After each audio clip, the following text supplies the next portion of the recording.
Hello dear aspirants, तो welcome to the north east current affairs class. तो आज हम लोग आपका 9 अप्रैल का करंट अफेयर डिस्कस कर रहे हैं। तो हमने सर एक इनिशिएटिव लिया है, अपना नॉर्थ ईस्ट के जितने भी स्टेट्स हैं उनकी जितनी भी इंपॉर्टेंट न्यूज़ हैं उनको डेली बेसिस पे एक प्लेटफॉर्म पे कंपाइल किया जाए, ताकि नॉर्थ ईस्ट स्टेट से रिलेटेड आपकी जितने भी प्रॉब्लम्स हैं regarding their current affairs, regarding their GK, उनको हम रिजॉल्व कर सकें। तो अगर आप इस इनिशिएटिव को अच्छा समझते हैं, आपके लिए अगर ये बेनिफिशियल होता है, तो वीडियो को ज़रूर लाइक कीजिए और चैनल को सब्सक्राइब कीजिए, ताकि हमारी टीम को भी मोटिवेशन मिले इस तरह के कंटेंट को आगे बढ़ाने का। बाकी अगर आप हमारी फैमिली एडीआरई अड्डा के साथ जुड़ना चाहते हैं, तो ये हमारा टेलीग्राम चैनल और व्हाट्सएप ग्रुप का लिंक है। यहाँ से आप हमारे साथ जुड़ सकते हैं, जहाँ पर हम आपका डेली बेसिस पे आपका north east specific, Assam specific current affairs की प्रैक्टिस क्विजेज, आपका जीके की प्रैक्टिस क्विजेज डिस्कस करते हैं। और साथ ही साथ इनका जो टेलीग्राम चैनल का लिंक है और जो व्हाट्सएप ग्रुप का लिंक है वो आपको डिस्क्रिप्शन में मिल जाएगा, वहाँ से भी आप ज्वाइन कर सकते हैं। हमारा टेलीग्राम चैनल का जो लिंक है वहाँ पर आपको इसका पीडीएफ भी मिल जाएगा। चलिए, तो स्टार्ट करते हैं सर। आज की पहली न्यूज़ आसाम से रिलेटेड है। एक इंडेंजर्ड ईगल है जो मंगोलिया से रिटर्न करी है for the 5th consecutive year. तो बड़ी खुशी की बात है सर कि माइग्रेशन हो रहा है अपने आसाम में। तो endangered Pallas fish eagle named Idar, tagged in Mongolia, has returned to Assam's Kaziranga National Park for the 5th consecutive year to breed, highlighting the park's significance in global bird migration pattern। ठीक है, तो आपका यहाँ से हमें जो Kaziranga national park है उसका सिग्निफिकेंस भी पता चलता है।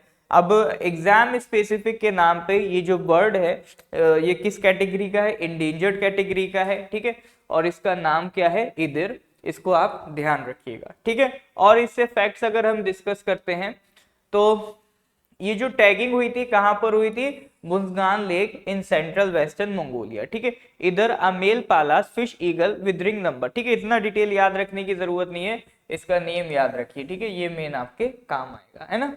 अब इसके बाद अगर हम बात करें माइग्रेशन पैटर्न की, तो एक रेयर टाइप का रिवर्स माइग्रेशन पैटर्न देखने को मिलता है। यानी ये लोग क्या करते हैं, विंटर में आते हैं यहाँ पर ब्रीडिंग के लिए और उसके बाद समर में चले जाएंगे। ठीक है, ड्यूरिंग द विंटर मंथ्स और and migrates back to Mongolia for the summer.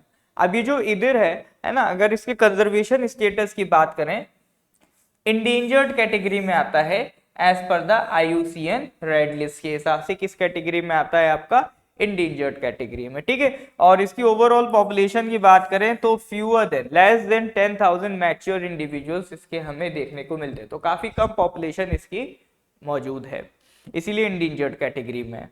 Next हम बात करें सर काजीरंगा नेशनल पार्क के बारे में, तो आसाम जी के के पॉइंट ऑफ व्यू से अगर आप बात करें तो कुछ बातें ध्यान रखिएगा।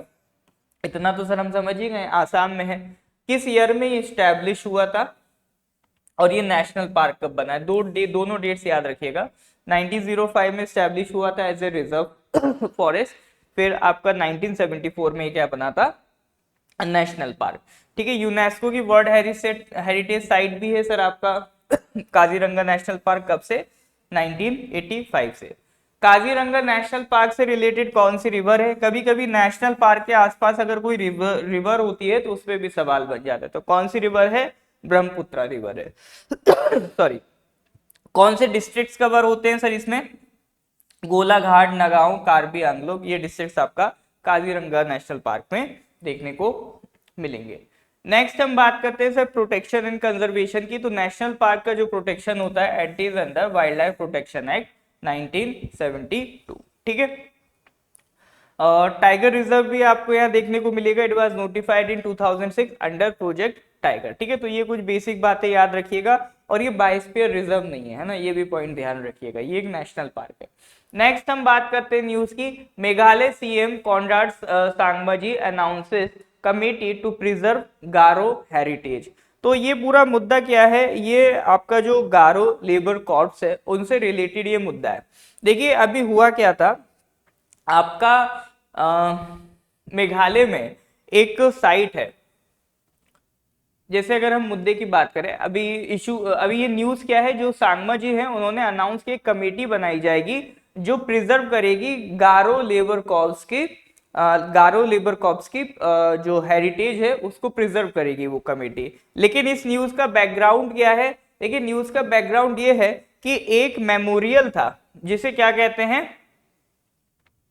वर्ल्ड वार वन सेनोटैफ, ठीक है, वर्ल्ड वार वन सेनोटैफ था, एक मेमोरियल था जिसको अभी वहां की सरकार ने डेमोलिश कर दिया है, जिसके बाद से लोगों में इस बात का गुस्सा आया कि वो एक लेगेसी थी, वो एक हेरिटेज था, वो हमें याद दिलाता था गारो लेबर कॉर्प्स की, जिन्होंने अपनी जान की बाजी लगाई और जिन्होंने अपनी लाइफ सेक्रीफाइस की। ठीक है, तो ये मुद्दा कब का है सर? वर्ल्ड वॉर वन का है। तो वर्ल्ड वॉर वन में हमें पता है ब्रिटिशर्स ने इंडिया को कॉलोनाइज करके रखा था, तो जब उनको वर्ल्ड वॉर वन में हमारी जरूरत पड़ी तो यहाँ से सोल्जर्स वो लेके गए।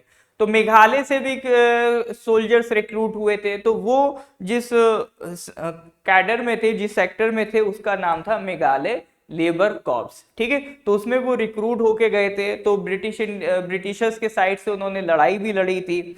हालांकि ये उन जाबाजों के लिए बनाया गया है, ये मेमोरियल उनको याद करता है जो गए तो थे फ्रांस लड़ने बट कभी वापस नहीं आए। तो उनकी ये याद में ये मेमोरियल आपका देखने को मिलता है, और उसको फिर डेमोलिश करने के बाद लोगों में गुस्सा हो गया कि इस तरह से हम उनके कल्चर लेगेसी को कैसे प्रिजर्व करेंगे। तो उसी को ध्यान में रखते हुए वहाँ की जो सरकार है उन्होंने कहा नहीं, हम बिल्कुल प्रिजर्व करेंगे। उसके लिए एक हाई लेवल कमेटी बनाई गई है, वो इस बात के डिस्कशन करेंगे कि किस तरह से हम उनकी लेगेसी को प्रिजर्व कर सकते हैं। ठीक है, तो इसी के लिए हाई लेवल कमेटी बनी है। तो क्या क्या करा जाएगा सर? एजुकेशनल रिफॉर्म्स किए जाएंगे। सीएम साहब ने अनाउंस किया है कि खासी और Garo languages to be introduce in school curriculum across Meghalaya. तो ये एक मेजर स्टेप है लोकल लैंग्वेजेस को प्रमोट करने का। ठीक है, और साथ ही साथ इससे फायदा क्या होगा?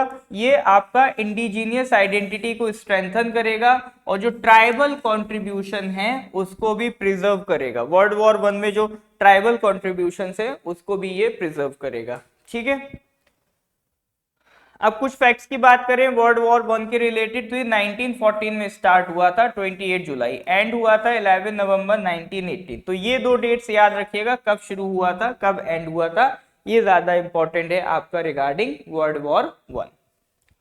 ठीक है, नेक्स्ट न्यूज की हम नेक्स्ट पॉइंट की बात करते हैं। तो ये आपका कुछ गारो ट्राइब से रिलेटेड बातें करी गई है कि मेजर हैबिटेट उनका कौन सा है, गारो हिल्स का है, and they are part of the Tibeto Burman group. ठीक है, नेक्स्ट हम बात करते हैं सर मिजोरम से है। मिजोरम का जो आपका बैराबी सायरांग रेलवे लाइन है to extend up to the Myanmar border. ठीक है, तो मिजोरम में जो रेलवे लाइन है म्यांमार बॉर्डर तक हम लोग उसको एक्सटेंड कर रहे हैं। रीजन क्यों है? क्योंकि म्यांमार से होते हुए हमें पूरा साउथ ईस्ट एशिया जो है उससे कनेक्ट होना है। तो यहाँ पर जो रेलवे लाइन है बैराबी सायरंग रेलवे लाइन मिजोरम में, जो उसको एक्सटेंड किया जाएगा up to the Myanmar border. तो ये किसके अंडर किया जा रहा है? Under the act east policy. तो ये हमारी जो एक्ट ईस्ट पॉलिसी है उसको मजबूत करेगा। ठीक है, तो अभी करंट हम स्टेटस की बात करें तो ये जो बैराबी सायरंग रेलवे लाइन है ये आपका अराउंड 51.38 किलोमीटर की है। ठीक है, कितना है सर? 51.38 किलोमीटर लंबी है ये लाइन, और कंप्लीशन पे पहुंचने वाली है। अराउंड 93% इसका काम फाइनल हो चुका है। ठीक है, इसी को और एक्सटेंड किया जाएगा। एक्सपेक्टेड है कि बाई जुलाई 2025 ये लाइन आपका ओपन हो जाएगा। अब देखो आपसे डायरेक्ट क्वेश्चन अगर नॉर्थ ईस्ट जीके के नाम पे पूछेगा तो हो सकता है ये पूछ ले बैराबी सारंगी रेलवे लाइन किस स्टेट से रिलेटेड है, ये भी क्वेश्चन आपसे डायरेक्ट पूछ सकता है। ठीक है, तो इसको और ज्यादा एक्सटेंड किया जा रहा है। तो ये आप देखो ये बैराबी है, आइजोल के पास ये सारंग है, तो यहां से इसको एक्सटेंड किया जाएगा और ये हमारा जो इंडो म्यांमार बॉर्डर है यहां तक इसको पहुंचाया जाएगा। ठीक है, बाकी कुछ डिटेल्स है उसको एक बार आप इसमें पढ़ सकते हैं। नेक्स्ट हम बात करते हैं sir strategic importance. Strategic importance ध्यान रखिएगा, ये हमारी जो एक्ट ईस्ट पॉलिसी है उसके साथ अलाइन होता है। देखिए ये करंट अफेयर्स पढ़ने का एक बहुत बड़ा फायदा आपको ये भी मिलेगा कि जब आप एक्टिस पॉलिसी के बारे में बात करेंगे, मान लो आपका स्टेट पीसीएस में एक्टिस पॉलिसी का कोई सवाल आता है, तो अपने नॉर्थ ईस्ट स्पेसिफिक इतना डिटेल्ड अगर आप कोई एग्जाम्पल लिखेंगे तो वो ज्यादा इम्पैक्ट करेगा आपके एग्जामिनर को। तो इसीलिए ये जो करंट अफेयर्स है ये हम ऑब्जेक्टिव क्वेश्चंस के हिसाब से भी बना रहे हैं, साथ ही साथ आपका मेंस पर्सपेक्टिव के हिसाब से भी आपका रेडी किया जा रहा है। ठीक है, आपका जो मिजोरम म्यांमार बॉर्डर है उसकी लेंथ याद रख लिएगा कितनी है, 510 किलोमीटर। ठीक है, कौन से बॉर्डर्स शेयर करते हैं म्यांमार के साथ, अरुणाचल, नागालैंड, मिजोरम, मणिपुर। ठीक है, तो कुछ बेसिक फैक्ट्स है, याद रखिएगा। नेक्स्ट हम बात करें सर एक्टिस पॉलिसी की, तो Mizoram serves as a gateway for India's connectivity to south east Asia with Myanmar. चूंकि मिजोरम का बॉर्डर लग रहा है तो मिजोरम एक बहुत स्ट्रेटेजिक लोकेशन पे है नॉर्थ ईस्ट में भी, to connect with the south east. ठीक है, नेक्स्ट हम बात करते हैं सर रेलवे डेवलपमेंट, इसको एक बार पढ़ लीजिएगा। बैराबी सायरंग रेलवे लाइन है under construction to connect Aizawl to Indian railways. Next news is related to Arunodaya Saha ji से रिलेटेड है। Renowned economist of Tripura Arunodaya Saha confirms Padma Shri for literature and education. ठीक है, तो renowned economist, author and academician from Tripura. तो मेनली इनका नाम ध्यान रखिएगा कि जो अरुणोदय साहा जी हैं उनको कौन कौन से अवार्ड्स मिले हैं। ठीक है, उनको सर आपका पद्मश्री मिल चुका है, तो उन्होंने इकोनॉमिक्स और सोशल इश्यूज में काफी काम किया है।